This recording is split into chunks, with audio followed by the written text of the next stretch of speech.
Loadshedding. Twice now, the dreaded blackouts have returned. The chairperson of Eskom's board and the Minister of Electricity have apologized to the country for what was stage 6 power cuts over the weekend. There is no sabotage nor foul play, they say, but a number of units have tripped at several power stations due to what we are told is aggressive maintenance. So is the situation under control? Was it expected? If so, why were we not forewarned? Did we all celebrate Eskom's turnaround a little too quickly? We've invited the Group Chief Executive Officer of Eskom, Dan Marokane, but we're also joined by energy expert Chris Yelland, and I'll give Chris a first bite at this cherry and then we'll speak to Dan Marokane. Chris, you saw this coming. Well, I think if you look at the Eskom data for the week before the incident on Saturday, it was clear that Eskom was running its open cycle gas turbines and pumped storage schemes kind of flat out during that week, which indicates an underlying shortage of generation capacity even before the incident occurred, at midnight on Saturday night, or shall we say at 5:30. On Saturday afternoon and later at midnight on Saturday night. So that hasn't really been explained adequately by Eskom as to why things were running so close to the edge in the week prior, resulting in the depletion of these emergency reserves, because these are emergency generation plant emergency reserves that were depleted by the time Saturday came along. So I don't think that has been adequately explained. And yes, we did foresee that there was a problem looming, but we certainly didn't foresee a cascading failure of all 6 units at Majuba Power Station, resulting from, as we hear, reliance on a single transformer for the auxiliary supply to the balance of plant at Majuba. So I think there's a lot of questions still unanswered. For example, why did a unit at Majuba trip out on an under-frequency event? An under-frequency event would normally serve to trip out load to balance supply and demand, and not trip out additional supply in the form of a unit at Medupi Power Station. So a lot of questions unanswered, and I think we're waiting for more substantial answers from Eskom. Bottom line, though, as long as our reserve capacity falls short, we'll be back here again. I mean, the fact is that last week we were running on our emergency reserves, and I don't think we've heard an adequate explanation, or in fact any explanation about why that was the case. And yes, if you eat into your emergency reserves for operational needs, you're actually defeating the purpose of those emergency reserves, which are actually peaking plant and emergency reserves. And if you start using them for operational purposes during the working day, you're going to run out of diesel, and you're going to run out of water, and you're going to have load shedding on the weekend in order to replenish those emergency reserves. And that's what happened. But it was also compounded by massive disruption at Majuba, and later at Camden, and also at Medupi. And remember also that one unit is out at Koeberg, and a unit number 4 is out at Medupi. Unit number 6 hasn't come back on at Kusile, and unit 2 is out at Kusile, for the flue gas desulfurization plant reinstallation. So a number of units were out, and that was then compounding the shortage of emergency reserve over the weekend. Right, Chris, you've given us some context as to how we got here and what questions might still be outstanding. Listening to you, of course, I'll let you go. Chris Yelland, energy expert and energy analyst from EE Business Intelligence. I'll let you go. But listening to some of what you had to say is the Group Chief Executive at Eskom, Dan Marokane, who's graciously agreed to join us this morning. As always, a pleasure to have you on the program. Good morning, Bongani, and good morning to your listeners at home. I thought it might be useful for us to not just, let a layperson like me perhaps lay out what's going on. But after 300 days, many of us were ready to pump the champagne, apparently too quickly. Well, we've always maintained that the improvements that we're seeing through the implementation of the Generation Recovery Plan were pleasing. and that we could not shy away from. But we maintained the stance that said we are not out of the woods yet, because we understood that our reserves level are not at the point where we need them to be, and that will only be achieved once we've brought in additional capacity in the form of new generation capacity from Kusile Unit 6, Medupi Unit 4, and the returned Kubek Unit 2 from the life extension.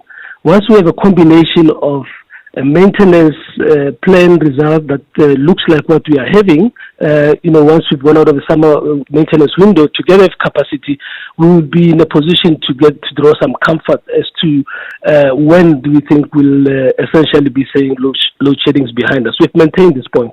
In our summer outlook, winter outlooks, we've always created scenarios that says, should we have a runaway scenario in terms of unplanned losses, the risk may materialize, the risk of load shedding may materialize. And this weekend is no different from that. What have we seen? Yeah. And Chris explains that, the situation was compounded by what transpired on Saturday and Sunday, early hours of Sunday morning. The situation was actually caused, not compounded, it was caused by what transpired on Saturday afternoon and Saturday and early hours of Sunday morning. Had we not had that scenario, we would have still been able to replenish the reserves and get into the weekend and after weekend the return of units from service. What transpired here? Yeah, what transpired here is that you lost several units almost at the same time, and that is difficult to recover from. Of course, we are building up in the run up to the week. We use our reserves. These reserves, in terms of the OCGTs and water, are there to help us deal with fluctuations in the supply side when we do not have when we have operational issues. Remember, where we are in the summer period, this is the period where we do intense maintenance. We've been doing this program for 2 years. It's part of the recovery of our generation fleet performance.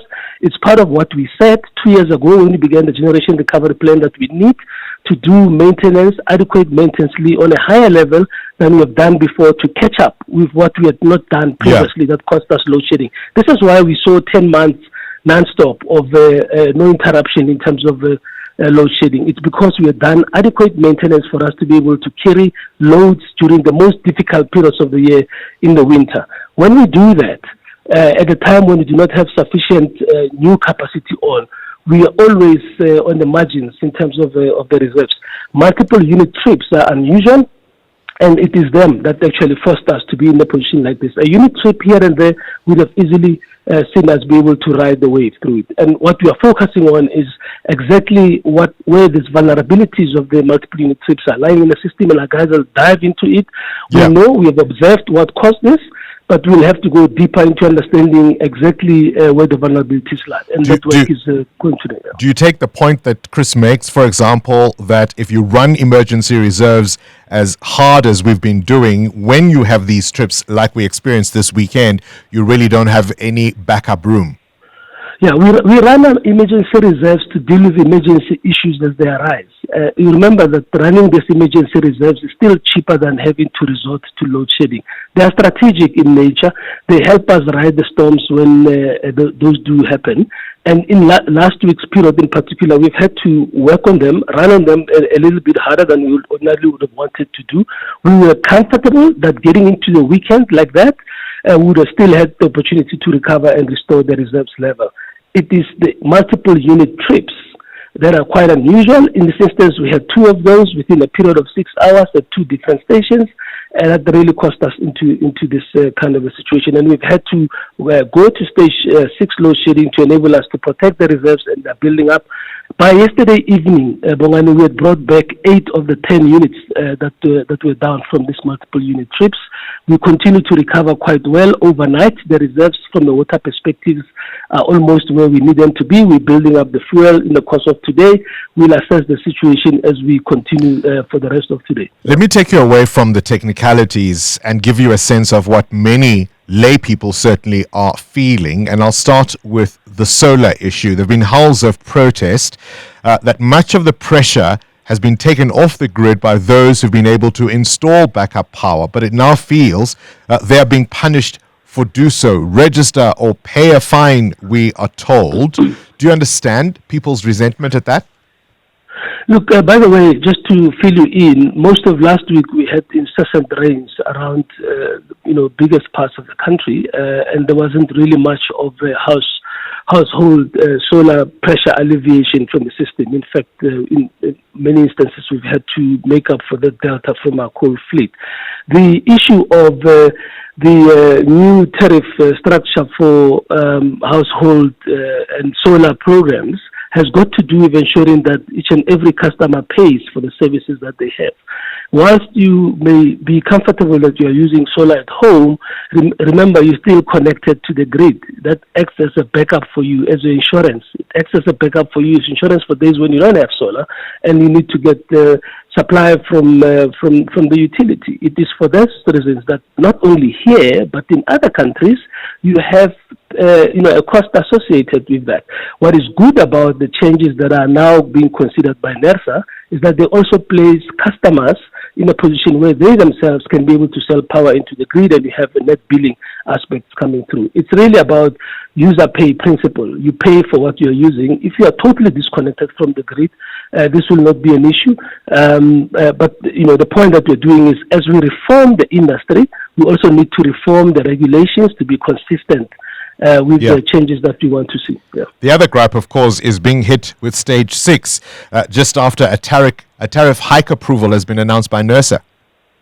This has got nothing to do with the tariff hike. It is consistent with our messaging before that if we get to a space where unplanned losses exceed a particular threshold, we have to protect the grid. We have said it repeatedly.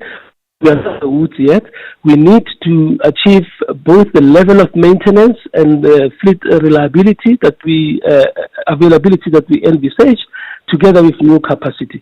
One of the things that we also spoke about early this year when we did our engagement with the public is that much as we've seen progress in the energy availability factor, year on year, we are getting concerned with the level of unreliability as evidenced by the number of trips in the system. And our focal point is actually on addressing unreliability, addressing trips, and multiple unit trips fall within the category. It's our focal point as we progress with the implementation and deepening of our generation recovery plan. What do you say to those who argue that perhaps it's time to break up Eskom's monopoly?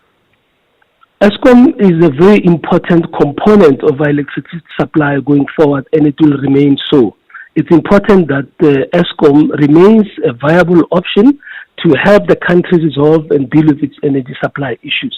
At the same time, it's also important that we advance the reforms of bringing new generation capacity onto the grid, and we have indicated this very clearly that we need to have new and additional capacity from a transmission point of view to ensure that we can hook up new generation. This is not a situation of either or. We need both. We need all this combination of new generations from new technologies and ensuring that our base load is available. It is base load power that is actually going to guarantee, the energy security that this country requires. We should learn from those who've gone past this road before us elsewhere. It is base load that we need to fix. We need to fix it within the constraints of the environmental laws that we have, but we must not essentially be ignorant to the fact that Eskom does have a role to play in a reformed industry going forward. How soon will we be out of the woods? As indicated to you, our prognosis is that we need to improve and have our maintenance programs continue along the lines that they are. We need to have new capacity coming on. We have 2,500 capacity that we need to put below our belts. We have to remember, Bongani, that we also have to get the capacity that's coming from private sector coming on time as well, both from the IPP program and from the private sector. We need to focus on that as well. Once we are done with what we need to do ourselves in terms of the generation and maintenance, sustainability, and also the additional capacity, the next phase of managing our growth has got to be and is planned to be carried by what's come from the IPPs. Let's focus on that as well, because we need this totality for energy security. You're talking long term, but I'm just talking about this particular bout of load shedding. How soon are we out of the woods? We've made some tremendous progress since Sunday night. As I said, since Saturday night. By yesterday, we brought 8 of the 10 units back. We continue. We've recovered the water levels quite comfortably. Now we're building up stock on the fuel for the OCGTs. We have some more units coming in the course of today. Our prognosis is that by the end of the week, we should be out of this. We are, of course, meeting and following and tracking every 8 hours or so engagement, and we'll keep the public informed. We do apologize for this mishap. As indicated, it is part of the vulnerability our system still carries. We shouldn't forget that we've actually had a very good run of 311 days. It was not by accident. It was because the combination of maintenance had really brought us to this point. We're going through the maintenance window.